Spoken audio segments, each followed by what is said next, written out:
part of the meter, and part of that house is right on the property line.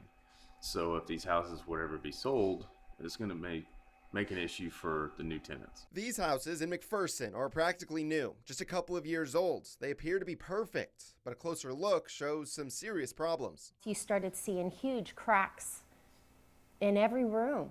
There's large gaps between the baseboard and the flooring. The kitchen cabinets started to pull away from the walls. The granite in the vanities just started coming apart, pulling off. There was a door in the garage, the utility room, and it was stuck so bad when the lawyers did a walkthrough, they actually ripped the handle off trying to open the door, and they ended up having to kick it open. Daniel and Paula Fertig show us the details of what they say has become a dream turned disaster for Daniel's mom, Debbie Brooks, and uncle, Mark Frazier. Back in 2021, Mark was moving up here from Texas, and we are moving Debbie here to McPherson from Larned, Kansas. Brooks and Frazier, who didn't want to be on camera, bought the two plots of land next to each other with the idea of building new houses to live out the rest of their lives.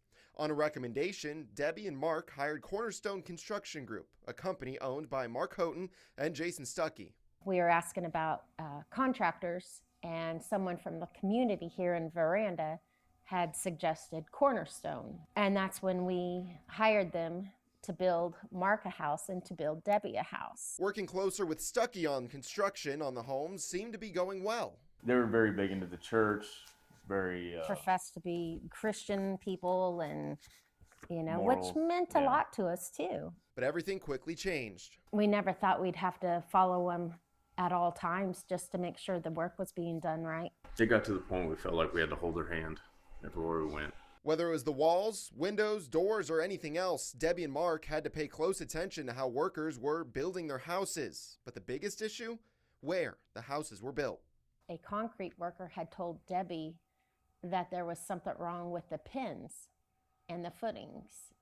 And come to find out, Jason had built the house 18 inches from the property line.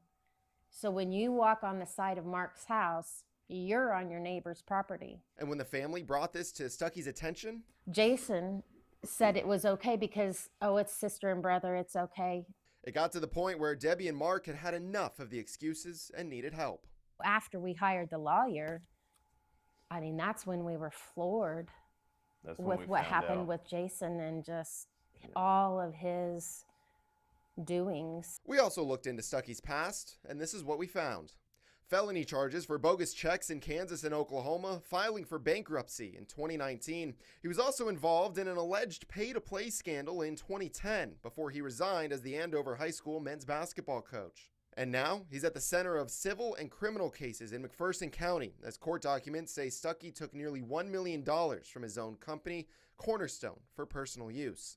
That civil suit claims he took nearly $300,000 for property in Butler County, where he then started to build a house, more than $50,000 to buy a Lincoln Navigator registered in his wife's name, and other funds used for personal expenses like meals, liquor, country club memberships, musical instruments, pet supplies, golf trips, vacations to Big Cedar Lodge, plane tickets, lift tickets in Vail, antique furniture, jewelry, ATM withdrawals, and even coffee at church. Court documents say the Cornerstone account dwindled down to only $52 in it. But it's not just court documents that allege this. In March of last year, remember Stuckey's business partner, Mark Houghton? His son Marcus met with Stuckey at a Northeast Wichita restaurant and recorded their conversation, in which you hear Stuckey admitted to stealing.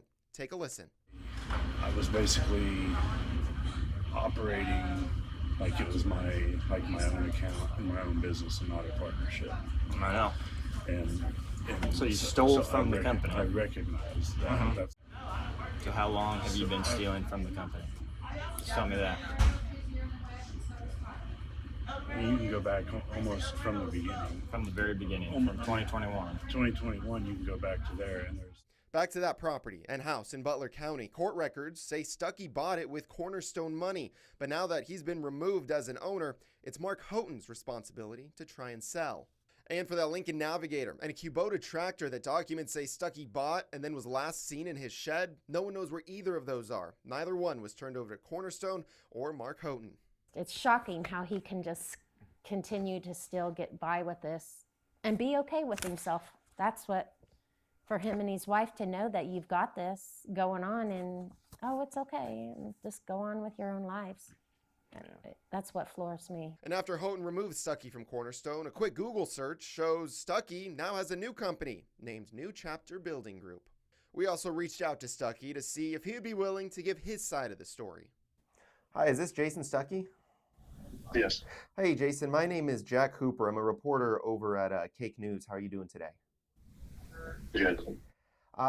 If you have some time, I have some questions for you. I could probably set up a time later. After agreeing to do an interview, Stuckey kept pushing it off, saying he'd get back to us later, and we're still waiting to hear back. His criminal trial is scheduled for November. If convicted, he faces up to nearly 12 years in prison for each of the 2 charges, fines of up to $300,000, and 2 years of post-release supervision.